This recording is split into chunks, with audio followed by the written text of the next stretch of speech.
Hi, welcome to another exciting episode of the Standing for Freedom podcast, where we defend life, liberty, and truth to ensure the foundations of freedom are preserved for the next generation. And joining me today is the former Secretary of State, Mike Pompeo. Mr. Secretary, welcome to the Standing for Freedom podcast. Ryan, it's great to be with you. Good to be with you again, too. Glad to have you.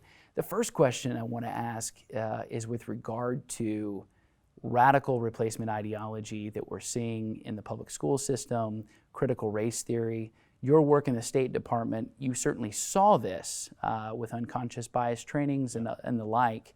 What are you seeing? What are the threats?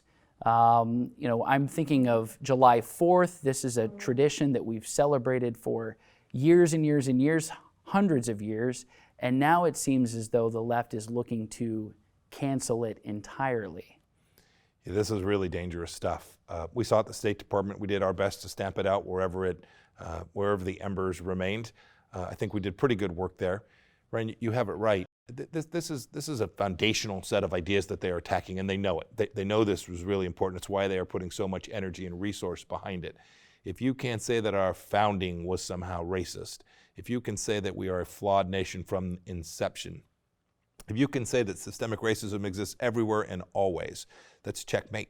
That's checkmate on our republic, and they know it. And you see it in schools, you see the big fights in places all across America. You see parents standing up to this. It is awesome to see. Parents with money, parents with less money, African Americans, they understand this isn't the right thing for their children to be teaching, and it's certainly the case that they shouldn't be teaching our young people that this nation was flawed. We're the most exceptional nation in the history of civilization. We ought to be proud of that. We celebrate it on the 4th of July, and we ought to make clear to everyone and always that while we get it wrong from time to time, this is a really special place. Newt Gingrich has polling, across the board. Most Americans do not believe that America is fundamentally racist. Most Americans don't believe that this country is systemically racist. Certainly, in the past, those things did exist. However, in the present moment, most people want education choice. They want economic opportunities. They believe that those things exist. They just want more access to them. Yeah, they believe it because they see it with their own eyes. And they're responsible for raising their own children, and they want their children to learn math and science and reading and American history and the great philosophers throughout time. And if someone wants to say that this fellow has this theory, fine, but it shouldn't be impressed upon them. It shouldn't be made them to live it and to make them feel like they are guilty somehow for just who they are. This is so un-American. Right? We know, right? Every human being is created in the image of God, and every American is to be treated equally. Our founders talked about it, and Christ talked about it. Yeah. So parents intuitively get that, and that's why I think you're seeing all this pushback. The left knows this is a moment. They're going to use every minute they have while President Biden is empowered to push as far and as fast as they can, and it will require each of us to stand up and push back against it wherever we find ourselves. Very well said. When you look at the Biden administration currently, it looks as though, and it appears as though, they're falling back on the muscle memory of the Obama administration, bringing back the Iranian nuclear deal. Look at what they're doing with Russia and with China. Russia treating them as though they're a much greater threat than they actually are, and almost completely ignoring China at the same time. What are you seeing with Iran first? It's absolutely true. It is about muscle memory, but frankly, they brag about it. Yeah. Right? President Biden says America is back. He means back to the 8 years of apologizing for America, the 8 years of the Obama-Biden administration. You see that most squarely on Iran. They treat the regime as if there's someone that can be negotiated with, as if you just cut a deal and give them $150 billion or more, that somehow they'll change their stripes. This is dangerous. It's dangerous for the United States. It's really dangerous for our friend and ally, the state of Israel. We'll put them in a really difficult place. If we go back into that deal and give the Iranian regime a pathway to a nuclear weapon, this will force some really difficult decisions on Israeli leadership. And it's certainly not good for the region. The Gulf states came to see that they wanted to cast their lot and befriend Israel. The Abraham Accords, right? 4 nations signing peace treaties with the state of Israel in just a handful of months. This can all come undone. if President Biden continues down this path and cuts a deal and allows the Iranian regime to again have billions of dollars to foment terror, to propagate their Islamic revolutionary ideology, this poses an enormous risk to the United States and to Israel. Yeah. Looking to China,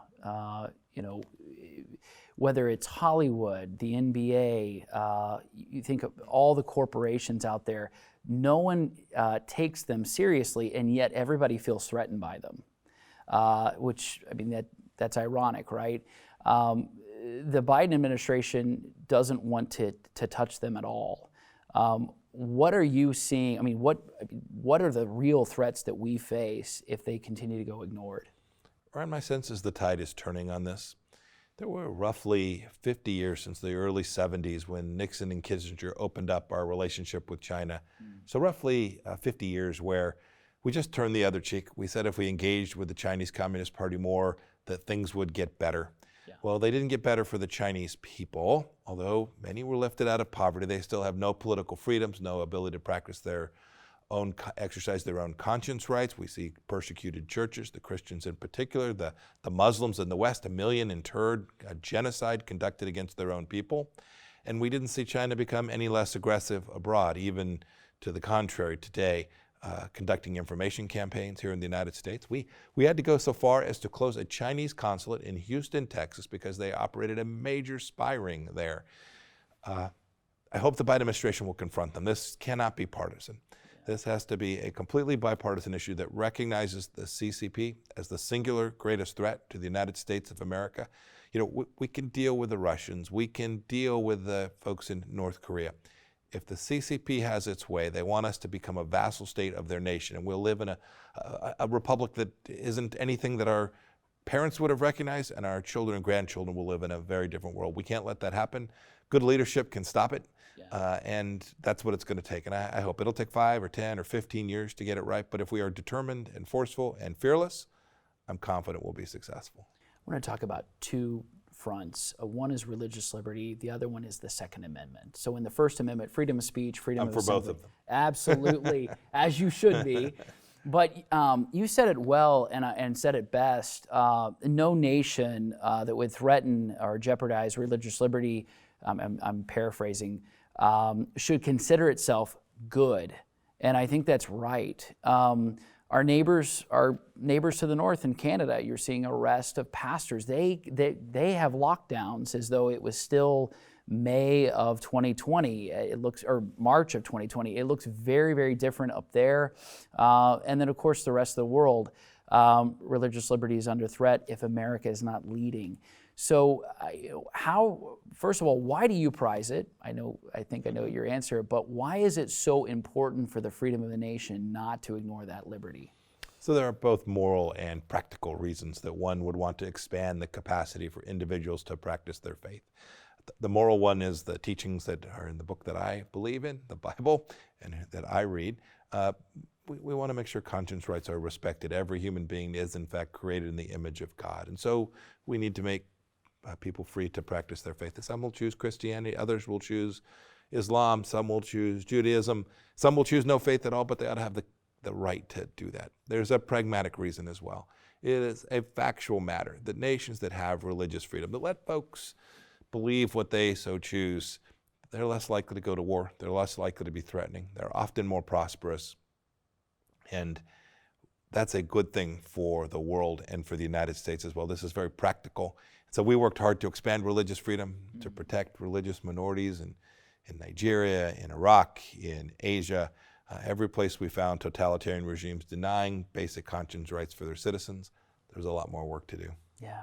On the front of the Second Amendment, President Biden recently at a press conference said, look, he's trying to treat it as it's arbitrary, arcane. You would actually need F-15s, right, or nuclear arsenal in order to keep, as citizenry, to keep the government in check, essentially. I mean, obviously that's insane, but when you think about our rights being jeopardized, if you don't have the Second Amendment, you could probably kiss the first one goodbye.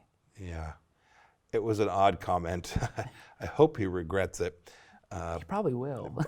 But suffice it to say, whether he regrets it or not, the left has always had this idea that somehow they could control crime and violence by taking away people's guns. We know the facts don't bear that out. The most disturbing thing he said, frankly, was an utter rejection of reality. The reality is in cities where there's real restrictions on gun rights, you have the highest crime and violence levels anywhere in the world, let alone the United States. We know that freedom depends on adhering to our basic rules, our Bill of Rights, our Constitution. When we get that right, my wife and I carried in Kansas, we had concealed carry permits.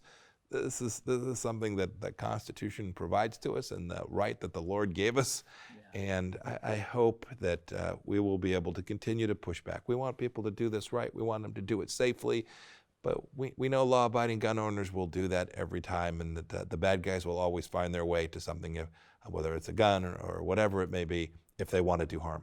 Yeah. This is a dangerous path the Democrats are headed down, and I hope we can stop them. When you were Secretary of State, you were the first pro-life Secretary of State since Roe v. Wade.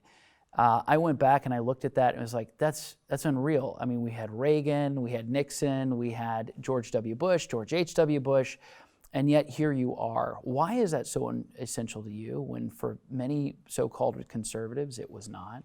Look, it's certainly an important part of who I am. It's something I've worked on for an awfully long time. Both my wife and I had worked on the pro-life issue long before I lost my mind and ran for Congress 10 years ago. But it's important for America as well. As a Secretary of State, you make decisions about how we spend our foreign aid. And unfortunately, now we will be taking foreign aid and providing it to institutions, organizations, countries that promote abortion or who provide abortion. That's not right to take taxpayer money to do that. There's a huge consensus in America that that's wrong. Lastly, back for the United States, this is something that's so central to understanding who we are as Americans, protecting every life from natural birth till the day we perish. If we get that wrong, it will be a moral stain on America. And so I'm hopeful one day that we will get it right here in the United States. We've been moving down a good path, but we know there's resistance. We know that the left and the secular state want to deny the capacity for these babies in the womb to be brought to term and brought to life. I'm praying that we get it back. Yeah. Final question. Personal note, you're a Sunday school teacher, or were a Sunday school teacher. I learned a lot from those fifth graders, yes. Yes, absolutely. Just the role that your faith has played in your decision making, background, yeah. And everything I do is informed by my faith, right? It's how I think about the world. It's how I think about my interactions with others. I'm always brought back to it. Whenever I think I'm smarter than I really am, the Lord always reminds me that it is His mission that I'm working on. And so it has been central to who I've been since I was a young cadet at West Point when I found Christ. I pray that He will continue to provide guidance to me and to my family and protect the United States in the way He has for so long. Yeah. Thank you so much for joining the Standing for Freedom podcast. For all you mean for Americans and for freedom around the world, really appreciate your work. Thank you, Ryan. Bless you.